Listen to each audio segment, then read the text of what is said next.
This is Women Talking Mitzvot, brought to you by Dorcheha and the Stella K. Abraham Migdal Oz Women's Beit Midrash as part of their commitment to bringing women's spiritual worlds into halachic discourse. This podcast series has been graciously sponsored by Sigal and Zach in honor of Women's Talmud Torah, Women's Halacha Study, and in merit of Am Yisrael.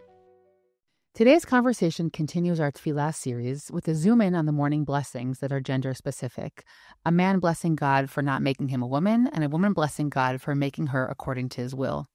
This episode also connects to a broader thread of Women Talking Mitzvot, how we navigate Jewish text and liturgy that can be uncomfortable when viewed in a modern light.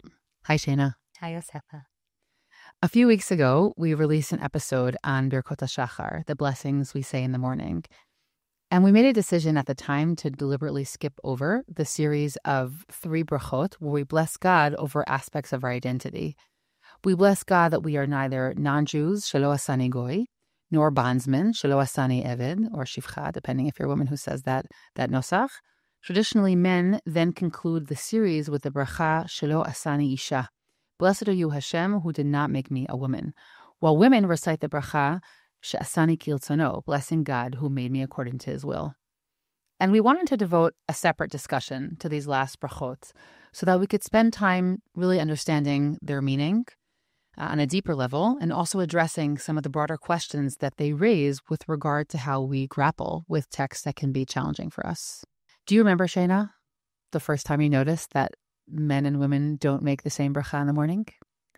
So I come from a girl's house. I'm the oldest of 4 sisters.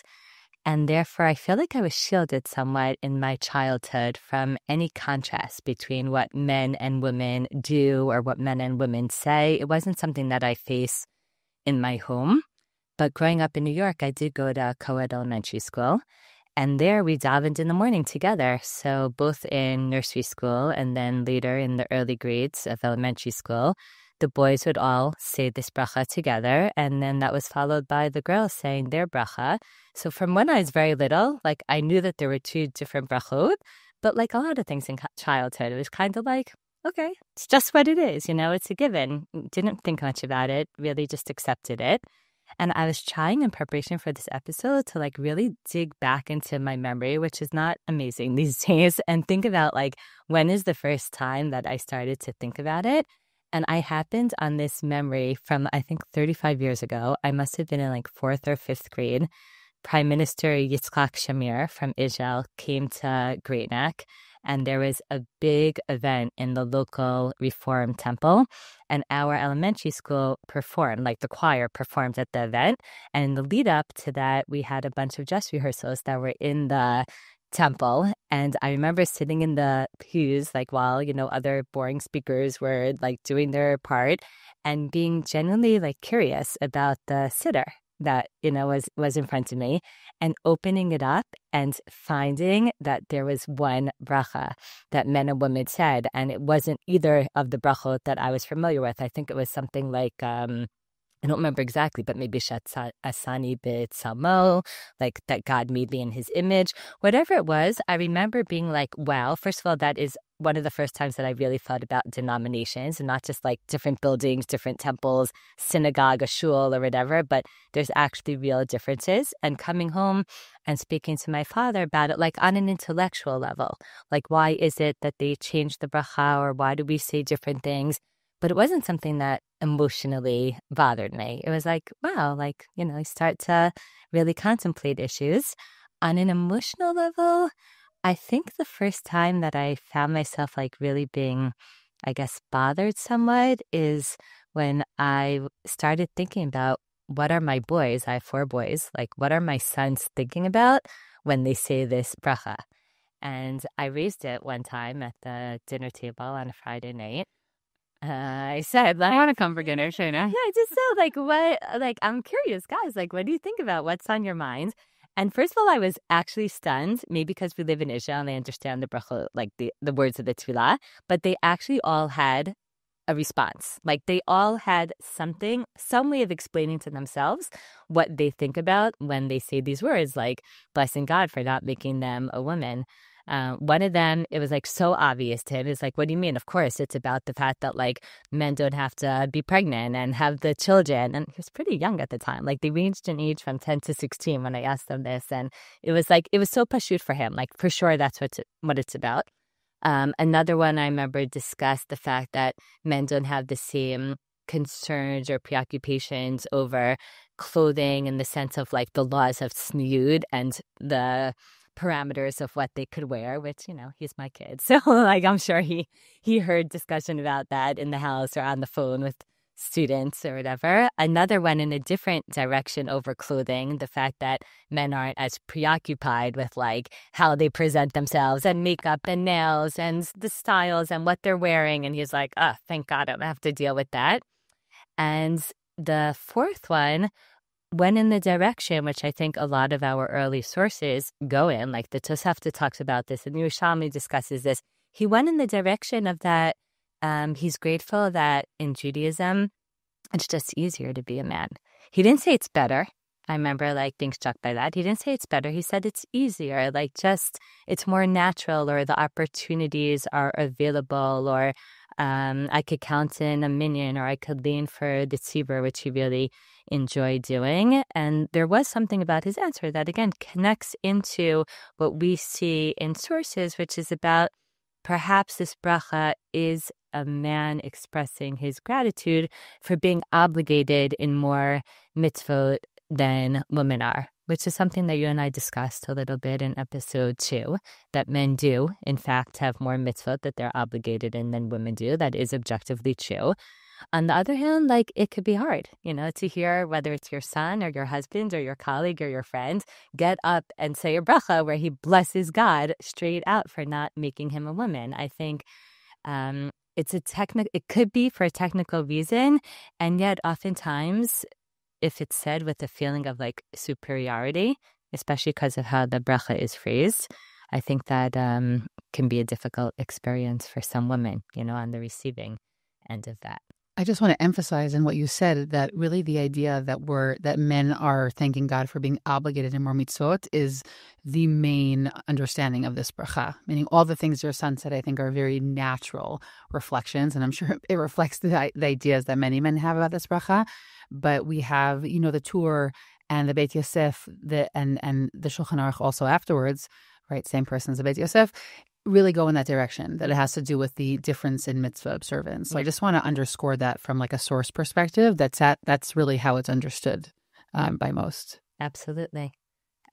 Is this something that you noticed when you were younger, or not really? Sheena, I don't have the recesses of memory like you do. You complain about your failing memory, but to be quite honest, I don't think I ever came close to it. I have no recollection really of ever noticing. I'm sure it existed, right? Meaning I also was in a co-ed elementary school. We said brachot in the morning. I definitely didn't think about it. But I would say more than that, I also really don't have any emotional memory of hearing it and saying, oh, that bothers me. I don't. I never really thought about it. I thought about it a lot preparing for this episode, but I never thought about it. And I would say even more than that on a list of things that are hard for me or that I have a hard time with, this is not really on the list. You know what I'm saying? And I don't necessarily want to think about it more so that it's on the list. The list is long and intense in and of itself. So I would say that I definitely hear all of the challenge with the phrasing of the bracha, and we'll get more into that soon. But it's not something that necessarily bothers me. And I think that the question about this bracha is so intertwined with the question that we're dealing with in modernity in general right now, which is about semantics. And this question of when do semantics matter and when are they just semantics? I'll take maybe a loaded example, but even I only 2 years discovered that the phrase master bedroom isn't used anymore or is considered not politically correct. And I never in my life, hearing that word growing up, ever thought that it's connected to slavery. I never once made that connection. Again, it might just be that I'm not this example of a thoughtful human out there who thinks deeply about every word they say. Although I think that I'm pretty thoughtful on the spectrum of humans. And I never really thought about it. And then the question becomes, do we want to infuse people with that thought and then say we have to fix the way we speak? Or do we say that there's some things that are just objectively difficult and this is something that bothers many people and therefore it needs to shift? I think that the big difference, let's say, between the example of master bedroom versus She-Asani Isha is that I think that in the case of She-Asani Isha, we're talking here about half the population being women and the other population who might be disturbed by this phrasing, even if they're a man saying it. I think that we're talking about here a very large scope of it, of the population, and also that the question about the relationship between genders is one that's still being worked on. Okay. And therefore, the sensitivity sits in a different place than speaking about, again, I understand that racism is a very big topic, and I'm not getting into politics right now, but the specific relationship of slavery is not one that in the Western world we're dealing with in the sense of where that phrase comes from. So I think the question about like what sensitivity is it hitting upon, what ears are hearing it is also an interesting piece. By the way, just as a funny phrase, I'll just say that in Hebrew, the phrase for it's called Yichidat Horim, is the parents' bedroom, which in itself also, of course, it reflects a value that there's two parents sleeping in there. And that's what it's called in I've built 2 homes in this country. Like, that's what it's called officially. Yeah, right. And so, which carries its own loaded. Exactly, that this is a home that has 2 parents. And yeah, in the broader world, they would look at that and say, oh, well, that's, inappropriate for all the single parent families. And could be sensitive and painful if that is not your, reality. It's interesting what you're saying, because on the one hand, I also think about these issues because, like, when I moved to Israel, I discovered that the word ba'ali is my husband's. Like, my husband's, my ba'al, my husband is a loaded word because ba'al in Hebrew literally means owner, like somebody who has possession of something. And the feeling of many women is that, like, that's not a phrase that they want to use when talking their spouse. I'm not in his ownership. I'm not in his, possession. I, on the one hand, like, personally, I never thought about it like that. And therefore, like, it's just like the word for husband. And I continue to use it, like, in my personal life. And on the other hand, I have become much more conscious of it. And when I'm in certain circles where people say ha'ishali or ishi, my man, kind of, so then I am more careful because I know what the connotations are. And really, I just want to say words matter. They do matter as much as we want to say, yeah, whatever, it's, it's just a word, it's just a phrase. I do think they affect us in subtle and not so subtle ways. And it's okay to admit sometimes when it bothers us. And the difference in terms of like a bracha of She-Asani Isha versus talking about a master bedroom or my ba'al is that especially young boys who are saying these brachot, you don't know what they're thinking. Yeah, it's a consciousness molder when you say something from such a young age on a daily basis. I agree with you. Especially if you understand the words that you're saying. So how you internalize it. So on the one hand, we don't want to become overly preoccupied, And on the other hand, it doesn't make us not from to be talking about this issue or to be thinking about how it affects the community that we live in. When you're speaking about asking your sons how they experience that bracha, so the only man I've ever asked is my husband. I don't have sons of any kind of age like that. And he's the only person I've ever asked. And I will just say, without giving over too much information, I love my husband deeply, but he does not share a passion for a lot of these issues in the way that I do. Thank God we complete each other and we're not passionate on the exact same issues. But I definitely want to bring up his voice because I think that it's probably representational of so many, which is that he doesn't think about this, meaning he's not losing sleep over it. And I would even say more than that, that, as the years progressed, She-Asani Isha took on for him what one of your sons was saying, as he saw me through years of pregnancy and all different elements that are bound up in that stage of life. And so he would like use She-Asani Isha, like it was like a code word between us of like, I get to go walk up and walk out of the house today and you, I don't know, are in that situation or just gave birth. And it became kind of like a joke almost. It was like a little bit of like a keyword between us of like, yep, I just get to go walk off into the sun. A joke, but actually from a place of sensitivity and awareness.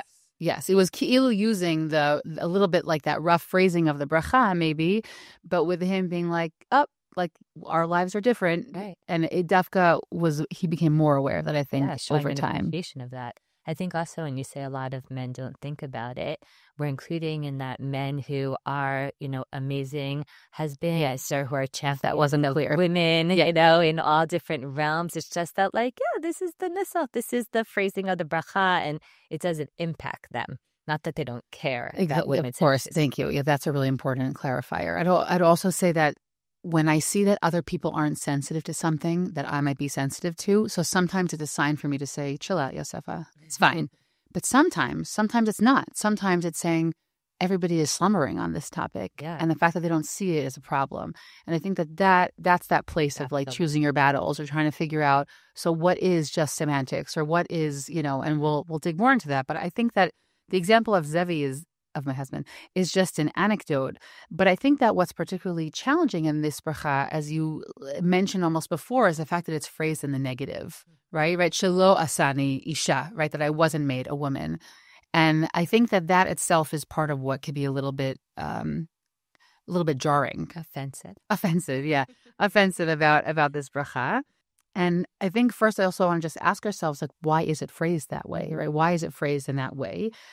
Again, we see that it's phrased similarly to the two brachot that come before it, right? You have to see it as part of that package. Exactly. Shelo-Asani goy and Shelo-Asani eved, if you're a man, or some women also say that phrasing also that we mentioned in that earlier episode.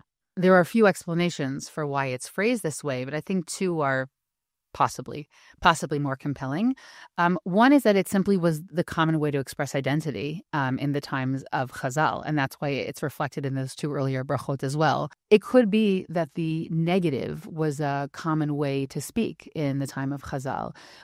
Our modern ears hear negating somebody else's identity to affirm ours, and that feels harsh. Right, especially in the cancel culture that we live. Exactly. But I think that it's very clear that Chazal weren't necessarily living in that same space. I think another piece that's really important here is the context of who's the opinion that speaks about these brachot. Rabbi Meir in Masechet Menachot tells us that ideally we want to try and make 100 brachot a day. It's an idea that I think many of us are familiar with, even obliquely, that chayav adam mevarech me'ah brachot b'chol yom, and we have many different ways that we can try and make these brachot. Rabbi Meir is credited with being the author of this statement of actually these brachot we say in the morning. Mm-hmm. And so it's very possible that if we would have had sort of a catch-all bracha, right, of thank you Hashem for making me an Oved Hashem, then we would have put in it all three of the brachot we say individually, right? Both being that we're not made a Gentile, that we're not a slave, and that we're also not a woman. Mm-hmm. And so by making specific brachot, if we connect those two statements of Rabbi Meir, one in Menachot and one in Masechet Brachot, we maybe see this idea about why it's three specific, I would say almost negating identity markers. I don't know if any of these are so convincing necessarily, but I think that they may provide context to the reason why the bracha is phrased that way. For me, by the way, Shana, context is always so important. Yeah. Before I get riled up by something, and maybe the context, I'll still be frustrated by it, but it's important to think about it in that initial source context. Mm-hmm. And I remember as a young girl that's what my father did when I first asked him about this, because he opened the Gemara for me and he showed me that Rabbi Meir was the one who coined the phrasing of this bracha. And he said to me that Rabbi Meir was married to Buria, one of the few women that's mentioned in the Gemara, that the Gemara tells us was a learned woman and scholarly and deeply engaged in the study of Torah. And my father said that he always thought about the fact that maybe Rabbi Meir, as the husband of somebody who faced the inherent tensions, especially in his time, of what it meant to be a woman who, on the one hand, was committed to her home and to raising her children, but on the other hand, really had a love and a passion for Torah that wasn't common in her time. And he saw that she didn't have the opportunities that he had, that perhaps that bracha was catching some kind of empathy or sensitivity that he had towards her situation in terms of expressing the fact that he didn't have to deal with those tensions that she did, which, as you said, we don't know what Rabbi Meir had in mind. But for me, that explanation was helpful and also kind of made me think about it a couple of days ago when I was deep in the preparation for this episode. And of the episodes we've done, like this has been more stressful for me just because it's a more loaded topic. And one of my sons walked into the kitchen and he's like, "What are you working on?" Because I was sitting in the middle of the kitchen as I was also trying to cook and whatever. And I was like, "Well, this episode on She-Asani, Isha." And I said to him, like, he's much older now, like, "Where are you? What do you think about when you say that bracha?" And he's like, maybe about the fact that I don't have to sit around doing a podcast and stress about this issue, meaning like these issues for men, they're not weighing on them in the same way that they are for women. And that tension, I think that Rabbi Meir maybe saw that his wife was struggling with, perhaps, could also be part of it. As you spoke about, for me, really, the most challenging part is the negative phrasing. Like, even if men made a bracha where they thanked Hashem for making them men, I don't think we would experience it in the same way. Maybe it still wouldn't be the most pleasant, but we wouldn't experience it in the same way. And ideally, like, I haven't given so much thought for what I would want the bracha to be, like if men and women had separate brachot, what I would want men to say. But I do think about maybe it would be nice if we both said the same bracha, the bracha that we as women say in the morning, which is a bracha of She-Asani Kirtzono, blessing God for making us according to his will. I know a lot of women really appreciate that bracha, but like that could be a bracha that both men and women could say that would maybe like smooth this over. But I know that it's not a simple thing to change brachot, and I don't think that that's going to happen anytime soon. But and I'm not even saying that needs to happen. It's just when I think about, the brachot that we as women say, I think there is something meaningful about blessing Hashem for making us according to his will. I think that the bracha itself that we say is also worth thinking about, right? Where this even came from. It's fascinating because we don't actually know where it came from. And when it shows up in, I would say, late Middle Ages, it's just sort of an assumption that that's what women are saying. And it's very possible, the Torah even says that women are accustomed to reciting this bracha. And it almost sounds like that women may have taken the initiative to say this bracha. We don't know. I didn't find so far. They may have written it. Yeah, they might have written it. And there are also many sidurim that were made for women throughout the ages. Sidurim that were sometimes also not in Hebrew. They were in their vernacular. If someone listening has any deeper knowledge on this, I'd love to hear. We definitely did a lot of research on this, but we don't have a clear source of where this bracha came from. And it's very possible this was a bracha like sort of for women, by women kind of thing. But certainly when it comes to the psika of the halacha, we know that this is the phrasing that has been accepted. And there's I think there's two ways that we can look at how to interpret this bracha, right? One of them is, I think, what you were hinting at, like a positive recognition of like that we're made in the divine image, right? She-Asani Kirtzono, it is a beautiful bracha. And the other one might be some sort of, why are you laughing? Yeah, because right. See what the other one is. Oh, just like the other one is sort of like a resignation of like, okay, I sort of accepted it that we're exempt from some mitzvot, but this is what God wanted. Do you know what I'm saying? Because we don't bless She-Asani together. Like we don't say the counter bracha that Hashem didn't make us a man. So exactly. I think that let's stick with the positive one. We can stick with the positive one. There are several interpretations of how to understand this bracha. And I think all of them somewhat in the positive sense. And one of them that stands out is Rav Pinchas Horowitz of Frankfurt from the 18th century, where he speaks about the idea that originally, right, we were created sort of like a hybrid creature of Zachar v'Nekeva bara otam in the beginning of Sefer Breshit. And then the second chapter describes that we were created separately and that we were really our own being, right? Man was created and then woman is created in the world. And it could be that She-Asani Kirtzono, maybe that bracha is referring to that sort of creation, right? The woman being created entirely on her own. It might be an affirmation of her independent identity, separate from man. That's the ratzon, the desire is the creation of woman herself, which I think is personally could be a nice idea. On a personal level, I can say that I deeply connect to the bracha of She-Asani Kirtzono because it always rings to me in the same tone of the bracha of She'akol that we make as sort of like our catch-all bracha. It's because when something is not specific enough that it was grown on a tree or the ground, right? And it's sort of the catch-all piece. And right, Shelo, Asani, Isha is very, very specific. Okay. And She-Asani, Kirtzono is lovely, but it speaks of something very generalized. And there's something about that tone that doesn't necessarily sit well with me.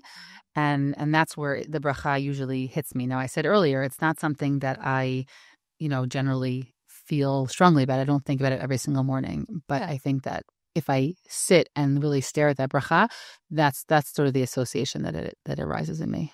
I hear that, especially when it's in contrast. The same way that Shehakol Niya Bivaro is in contrast to Borei Priya Eitz, like a very specific bracha on a fruit that grew from the tree.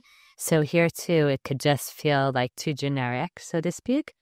I guess I personally don't find myself in that space so much because I'm usually not, because I'm usually not in shul and I'm saying it on my own. So you kind of forget that there is another bracha that men say, it's not like that elementary school experience. And when you're saying it on your own in the privacy of your home or the intimacy of your own tefillah, so, you're able to kind of think of it as its own bracha. Even though there's a list of brachot, Shena, and the woman's bracha is always printed smaller. Yeah, that's true.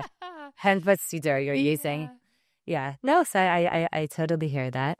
Honestly, for me, what's most important in all of this is just the educational piece, that young men and young women be educated on the meaning of these brachot and that they're not used as a fertile ground for chauvinism. I live here in Olunshva where one time we were at a B'nai Akiva gathering, and part of what happens in B'nai Akiva are the boys and the girls are screaming these chants at each other. It's kind of like color war year round. And all of a sudden, Jude and I noticed that the boys, these little boys, 4th, 5th, 6th grade, they're staring down the girls and they're saying Tsela, Tsela. We're like, what? And then we're like, oh my gosh, they're calling them a rib, from that creation story. I'm like, maybe only in Lunchwood is that a diss, but why am I bringing that up here? Because it's like a Tnuah Murevet, right? It's a co-ed youth group.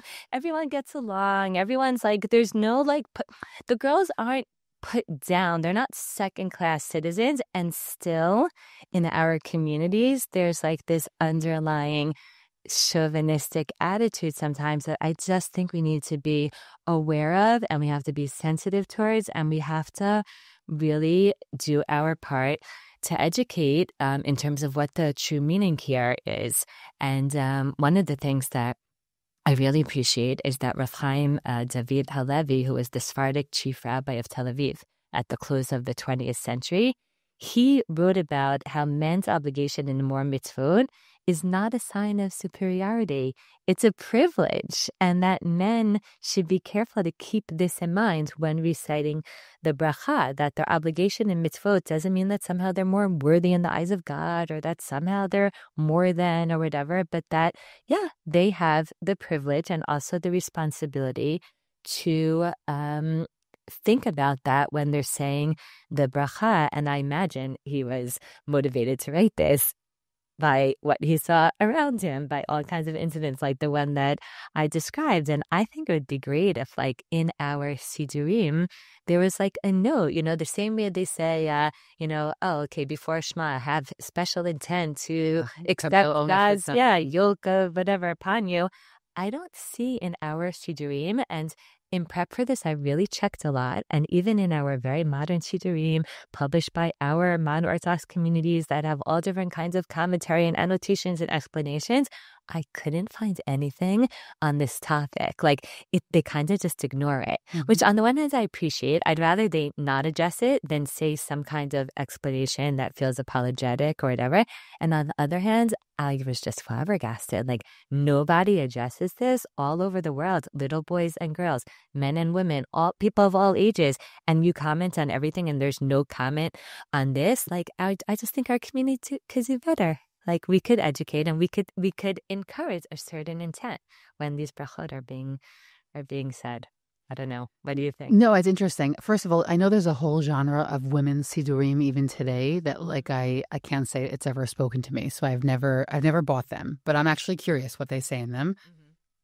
if they have some sort of special note or their way of printing the women's brachot in the morning is just simply by printing it standardized. Man's bracha. Right, exactly. It's not the man's bracha, easier. but that's also interesting. Look, I think that because you mentioned earlier that the Reforms Sidur, right, by that initially that nosach was created by Geiger, but they shifted the nosach there, and I think that sets a very negative precedence for scared to touch it. Yeah, they're scared to touch it. I think that's probably sitting there like in a backdrop. I think that in a somewhat ironic way, even adding a note could sound somewhat apologetic, and I think that a traditional community, meaning an observing community, might see that as something that feels uncomfortable because it reflects negatively on the tradition. And so there might be a desire or a preference to living with a certain degree of cognitive dissonance between the Isha we see today and the bracha, or whatever that dissonance is for each person saying it. There might almost be a preference for that over making a statement that makes seem like a negative judgment on the bracha. Yeah, I can understand that. Like somehow even adding a node is somehow questioning our ancestors or questioning our tradition. And at the same time, I feel like we have to acknowledge that times change, and obviously halacha, there's things that stay the same, and at the same time, one of the most beautiful parts of our tradition and our religion and our halacha is that we know how to engage with the times that we live in. And if someone already, like Rav Shimshon Raphael Hirsch in the 19th century, in his Siddur, could write about the fact that these blessings are not thanks, that nobody should think that we're thanking God for not making us non-Jews or we're thanking God for not making us slaves or women, but he writes there that rather these brachot call upon us to contemplate the task which God has imposed upon us by making us free Jewish men and to pledge ourselves to do justice to this mission. So if he could write that in the 19th century, because we know that he was contending with the Reform movement and the consequences for the beginning of that movement on his community, I think it would be wonderful, though, if today our Sidurim had a note in it reminding men that they could use this bracha as an opportunity to heighten their own awareness that, yes, they have certain privileges, not in a way of like the woke check your privilege, you have to feel bad that something's wrong with you and you have opportunities, but no, in the sense of like, wow, we're aware that our religious lives are less in tension with the rest of our modern life than maybe our female counterparts. And we are grateful for that and also simultaneously committed to being sensitive to the people around us and to the communities that we live in and to taking responsibility for wanting our communities to develop in certain ways. I think that would be something welcome and that would be something positive. And that doesn't necessarily mean that we're putting down our tradition as much as we're acknowledging that the world has evolved and the world has changed, and is a yofi, how wonderful that our tradition knows how to respond to that. So that's something that I would appreciate seeing. Beyond that, I think a Beit Knesset, a shul, can also follow the practice that I know many Batei Knesset in Israel do, which is that they begin the out loud recitation of Shacharit, of the morning prayer, after these brachot. So as opposed to having a chazan, a shaliach sibor, get up in front of the shul and say this bracha out loud, which again could just, make a woman who's present feel less comfortable or feel less invited or feel less seen because no bracha is being said on her behalf. It's like a little small thing that our community could do also to make shul a more inviting place for women. And lastly, I just want to give space to all the people out there, men and women, who may still feel that even after all the explanations and all the understandings, whatever, that they still don't love these brachot. And they're still not brachot that they totally resonate with. And that's also okay. Like, we can say that there's things in our tradition that like maybe don't speak to us 100%. And at the same time, we could continue to say them while also being in dialogue with halachic authorities about what we could do to help our communities, best navigate these issues. So those are practical things. I'll share that something that I have found personally to be impressive and also for me deeply moving is that for the last 12 years, I've been invited to speak in 2 different yeshivot, in Yeshivat Eretz Hatzvi in Yerushalayim and Yeshivat Har Tzion, Gush, in Alon Shvet, to discuss with their Talmidim, with their male Talmidim, the experience of being a modern Orthodox woman in the 21st century.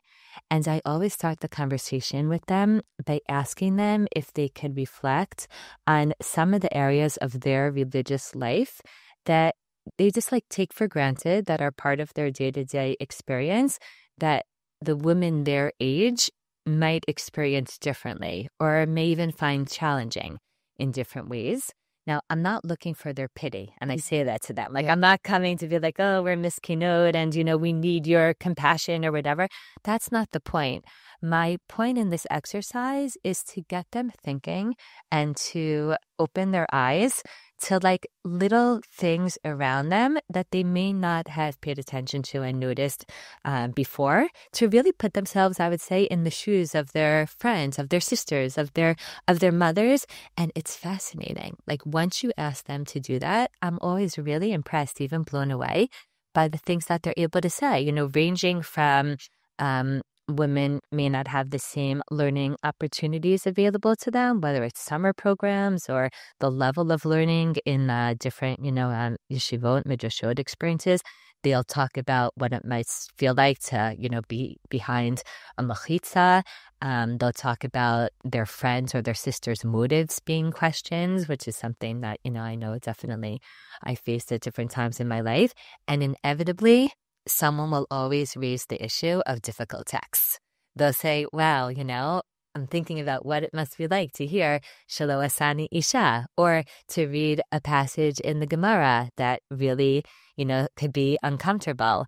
And that gets them curious. Then they start asking me, how do you navigate and respond to texts that are not always comfortable for you to read as a woman? And I think it's a big topic. How do we approach this?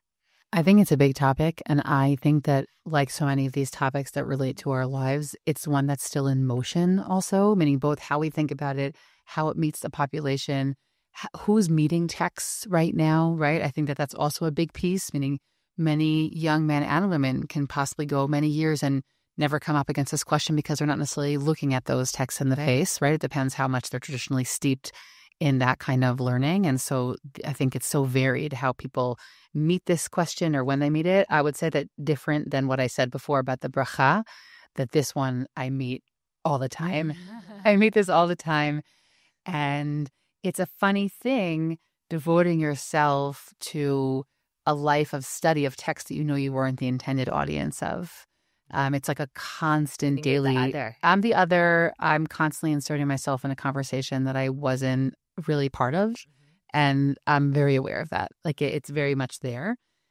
And I think that there's a natural dissonance that arises. Certainly any women who are studying Torah Shabbat Peh seriously, right? You meet yourself as a category, right? It's very different than the way that we Nashim Avadim. Yeah, and we're in a category with others, and there's a lot there.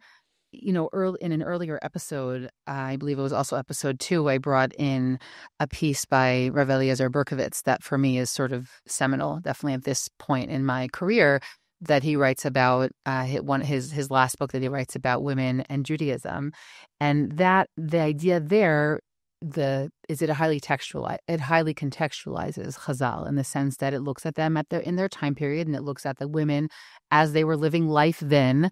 And while there's a very important need to acknowledge the fact that the halachic sources also shift over time with the slow shifting status of women, that doesn't only happen in the 19th century, meaning that there are certain halachot that simply are never really practiced because it wasn't relevant for women's lives and for the way that families were structured. So there are subtle changes, and then there's obviously the big bang changes that happen in the past 200 years.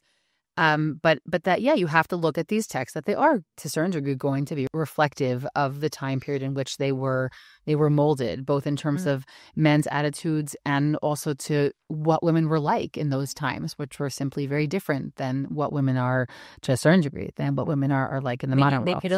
They can only speak to what they see, to what they know. It reminds me of a passage in a fantastic book called If All the Seas Were Ink by Alana Kirshan, who wrote a memoir on her experience of learning Daf Yomi, which in of itself is like, wow, that's a chiddush. That's something new in our world, that women are part of the Daf Yomi cycle and not learning. And she wrote about her experience. And she has a passage in there where she writes, perhaps a Jewish woman of the 21st century has more in common with a Jewish man of rabbinic times than with his wife. After all, she writes, women in the Talmud rarely owned property or lived independently, whereas I and many women like me earn a salary, have my own apartment, and participate fully in the social and political life of my community.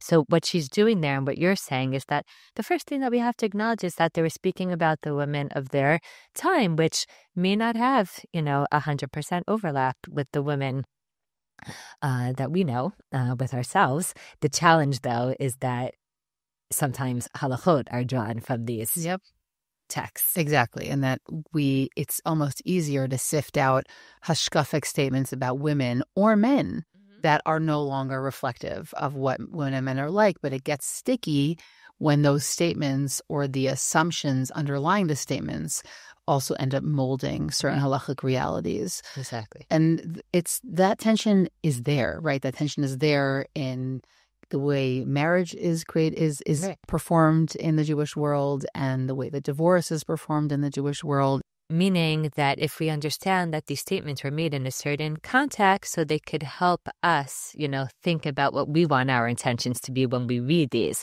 But the fact that these shaped some of the moldings of our crucial halachot that we are still needing to contend with. Yeah. And I don't think we need to lessen the fact that there's a tension there. There's a tension in the way that weddings are performed, a tension in the way, obviously, that divorce is actuated in the world. And it's certainly any of the halachot directly relating to women, and also not only many other halachot that relate to the world are relying on certain basic assumptions about the world. And it's not just assumptions about women that are no longer completely accurate and aligned with the world. And I would say the work and the art of halachic development over time is to bring halacha in alignment with the world while not compromising on its traditional values. And that's happening every day. That's happening every day in the way that people are living halacha.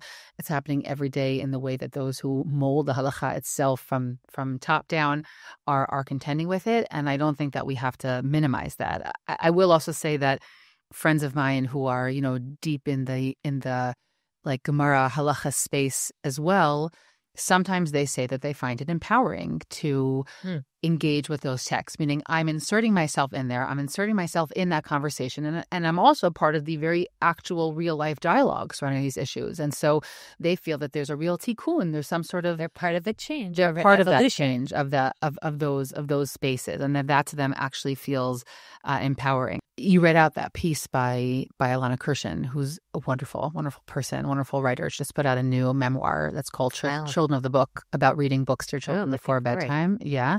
And a piece that stands out to me was written by Rabbanit Sarah Wachenfeld. She wrote it in 2020. Sarah is the chief learning officer for Sefaria, I'm sure a website that some of our listeners are familiar with. And she wrote it on the heels of the first Women's Daf Yomi Siyum, which was spearheaded by Rabbanit Michelle Farber and many other institutions as well that were part of it. And it was here in Yerushalayim. Now her name is associated with Hadran. But in any event, she writes the following, Sarah. She says, perhaps it is precisely this re-envisioning of all male spaces that has enabled the flourishing landscape of women's Torah study that exists today. Again and again, women who love learning Torah envision themselves in the Shakla Vataria and the Patei Midrash and all the stories. We looked at rooms that had no women and imagined ourselves there. We looked at a world of serious Talmud study and fell in love, and that love helped us see ourselves in those spaces and in those conversations. And then in the continuation of the article, she quotes a piece of Torah that was spoken by Rabbanit Michal Tukuchinsky, whose name will come up again, I'm sure, on future episodes. And Rabbanit Michal said the following, but Sarah wrote it in her article, that this ability to imagine ourselves sharing a Beit Midrash with others who have loved Torah just as we do is what enabled women to take their place in the contemporary Beit Midrash. Living in different centuries in Rabbeinu Tam, Rambam, and Rav Chaim, and indeed they lived in different centuries from one another, did not stop Rav Soloveitchik from inhabiting the same Beit Midrash with all of them simultaneously. And so she says that so too we can relate to Rav Soloveitchik's words and can be inspired by visiting the graves of great Torah scholars and not be inhibited by the fact that they were all men. Okay, meaning I just want to translate that into, I think, our own idea, which is that first of all, anybody who engages in studying traditional text is inviting themselves into a conversation that they weren't actually part of, meaning this took place centuries earlier. I'm the continuation of that. And she says that, yes, just like you have all of the sages throughout the centuries and the Rabbanim who brought themselves into conversation with those who weren't living at their time period, so too women are bringing themselves into that space. And I think that the big difference here is just a matter of tone, meaning are you're bringing yourself in with love, you're bringing yourself in with a respect for that tradition. Yes. And to me, that's like the big difference between these different ideas. The actual practical outcome is not so different, but the question is, are we bringing ourselves in with frustration and anger as being our overarching tone? Because there's going to be dissonance and frustration when you're in this situation. It's sort of hard to avoid. Or are we able to do it with that sense of like a love and a respect for the tradition? I also just want to say that you touched on this, but like the fact that women weren't part of the conversation is not unique to Judaism or to our tradition. Like, this is a historical reality. Women did not have the same kinds of education across the board that we are blessed to have today. So if you are a young woman studying medicine today, it's also true that the medical literature, like largely was not written by women. So too, if you're studying law, so too, if you're studying history, it wasn't written by women. Yeah. And it's not something unique to Judaism. It's something that we as women have to contend with. And I think that helps a little bit also diffuse a little bit of the frustration. It softens it because you're like, okay, on the one hand, we're blessed to live in the 21st century and we're apart. And on the other hand, right, that highlights the fact that it wasn't always the case. But then we're able to approach it more with that love and that respect when we realize that it wasn't something unique to the rabbis. Yeah, I think that's a really, really important point. I think that if I could just be on the other side for one moment, which is that there is something difficult sometimes about sitting yourself down at a table that you weren't really invited to be at, or that there is still negative feelings about you being there. Yeah, there's no setting for you. And so at this point, there is a bit of a setting, right? We have, I would say, 2 generations at this point of women who have been learning Torah seriously as groups, right? There's always been individuals, but as groups. But I guess what I really want to look at that and say that my deepest, truest belief is that when enough women sit themselves down at that table, no one's going to remember that there wasn't a setting for them initially. Meaning, it just becomes transformed, right? It's a different kind of meeting between souls and minds, and I think that we can transform the way that all sides of the spectrum look at all these issues, and I think that that's an important piece. Also, I want that. I want sitting down at that table to be moving and empowering and engender respect. And I understand the challenge of that. Really, really, I do. I also want to add that I think it already is. Rabbanit Esti Rosenberg, who's the Rosh Beit Midrash of our Beit Midrash of Migdal Uz, wrote an article about 15 years ago for a volume of the Orthodox Forum that was titled The Next Generation of Modern Orthodoxy. That's the name of the volume. And she wrote an article about the influence that women's Batei Midrash have had on the world, like their development and the role that they're playing. And the end of the article also specifically talks about the influence that they have had on men's yeshivot and on the learning that men are doing. And she quotes a story where a teacher in her Beit Midrash told her that because he is now teaching women the topics that he was teaching in Migdal Uz, he says the questions that I am finding them to be asking me on a topic that he was teaching for years in the yeshiva are different than the questions that had been raised by men. And he said, as a result, he began teaching the men differently in light of the questions that he was receiving from the women. And Esti speaks about how these new perspectives, there's like a flow going back and forth between women's Batei Midrash and men's Batei Midrash that everyone ends up being enriched by. And I remember my own husband, Judah, when he taught in the advanced program, the Tochnit Mekademet in Migdal Uz. So one of the years he had to teach Kiddushin. And I remember as he was preparing the Masachet, he said to me, I learned this Masachet before. And yet the questions that I find myself anticipating, because he was teaching a group of mostly married women and older women who were like, thoughtful. And he said that they're forcing me to think about all kinds of things that I never noticed, or all kinds of things that I have to formulate differently, or I have to be sensitive towards. And I think that's amazing. It's definitely widening the kind of experiences that people are having with learning. And also another example I was thinking about is that in Yeshivat Har Tzion in Gushir, a bunch of years ago, they learned Masachet Ketubot, which has a lot of discussion about rape. And they felt at some point that like you walk around the Beit Midrash and you hear Charutot like talking about, like, oh, when this woman was raped and when that happens and whatever. And they took a step back and they're like, wow, this is a human tragedy, rape, and the fact that it exists in the world.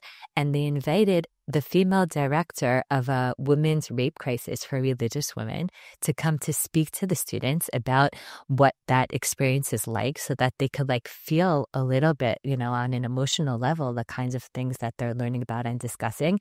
And I don't think that would have happened, like 50 years ago, before women were part of the conversation about learning. The fact that women are in the Batei Midrash and they are discussing and writing about these topics changes the way everybody thinks about them and has to approach them. And I'm hopeful that that's just going to continue. We know when we've spoken about that change is slow and that things evolve over time. That's true not only in the religious world, but also in the religious world.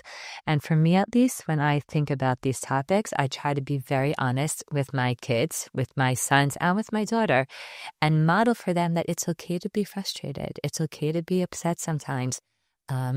As long as, like, you could hold that together with all the beauty and all the things that you like, like we don't have to cancel things. We don't have to give apologetics just to make ourselves better. Like two things could be true. We could have frustrations and we could feel like things are difficult or not the way that we would ideally like them to be. And we could still embrace a religious life that's rich and meaningful.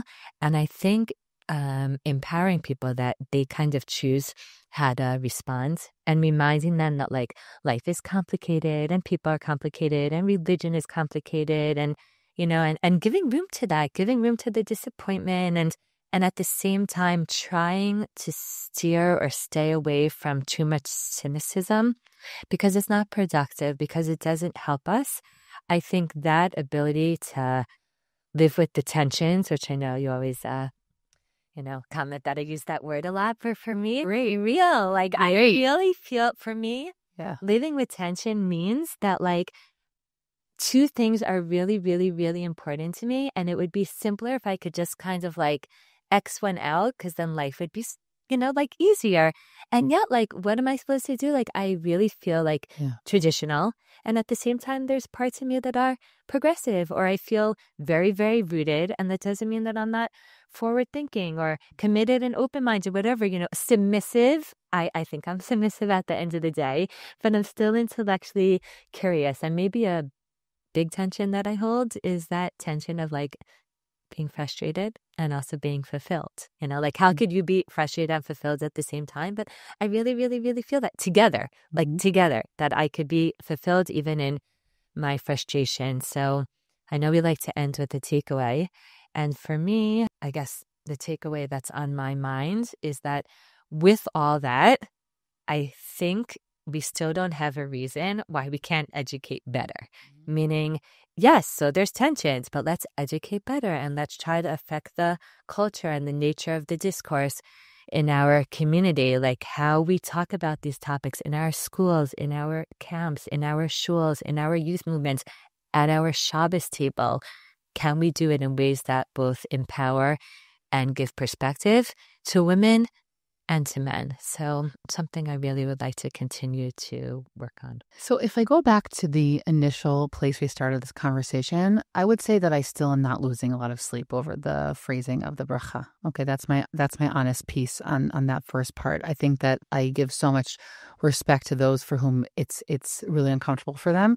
I would say in my list of sensitivities, it's not necessarily sitting on that bracha.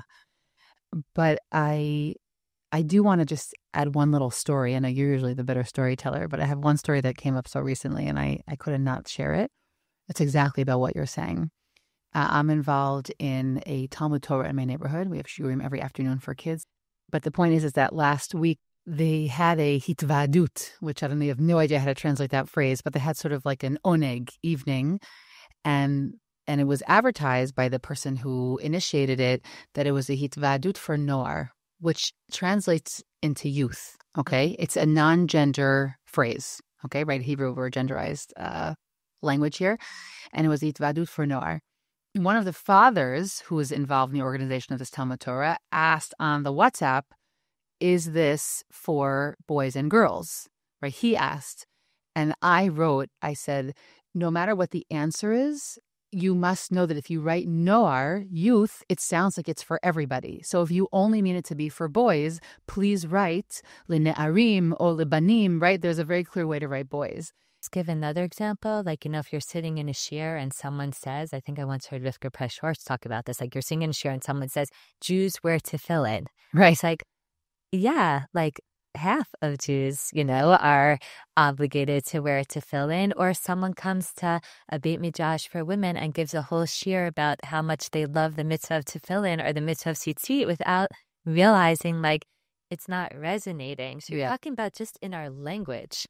Meaning, I'm saying the bracha itself is, I don't necessarily think about it so much, but the question of how does our language represent or underrepresent who we are as a people is something that I think very much about. And I think that it is significant, because what that means is that parents or young women who are looking at the WhatsApp and say, oh, noar isn't me. Right. And I don't want them ever to think that. And I also don't want the boys to think that. Right. I don't want anybody. And so the question of language and inclusivity in our language, I think about tremendously. And I think that what I would say as my takeaway is that I really, really, really love the idea that we might have written ourselves into this bracha, that maybe the idea of She-Asani Kirtzono was something that women wrote. And I really want women to continue putting themselves into the conversation. It's not simple, Shayna. I'm still saying that where we are now, and we could talk about all the years that, the generations before us, but it's still a challenge for me. I would say almost weekly, I come up with something that's a challenge and that I want to come at it with positivity. And it's okay that they didn't save a place for me, but I'm going to put myself there. It's constant. But I really, really want to encourage women and to say that you are part of this conversation, and that the more you put yourself at that table, everybody will slowly forget that we weren't the quote unquote intended audience. Because I want to go back to something that you said that I think I'll never forget. Now it's part of my life, is that we're all here in the eyes of God. And the fact that as a society, the table has been set differently for a long time. Okay, we're here and we're living in a different time, and that's okay. But we're all here in the eyes of God. And I deeply believe that with every fiber of my being, and my life reflects that. And I want to encourage women to keep putting yourself at that table, whether it's your vad in shul, or the organizational activities in the neighborhood, or your Shabbos table. Your Shabbos table, and where you all of those pieces. Speak up, in so many moments where women could be a part of that conversation. And so I get that for some it's uncomfortable and it's not right for them. There are many men who that's uncomfortable for and it's not right for them. But I really believe that we are wanted here, and we have so much to contribute. So I just want to encourage everyone to pull up a seat. Thank you. Thanks, Shayna. Did this conversation move you or cause you to think about the topic in a new way? Please share these episodes with friends and family and start conversations about meaningful mitzvah observance with all of them. You can contact us with thoughts and questions at womentalkingmitzvot@gmail.com. That's womentalkingmitzvot@gmail.com. Looking forward to our next conversation.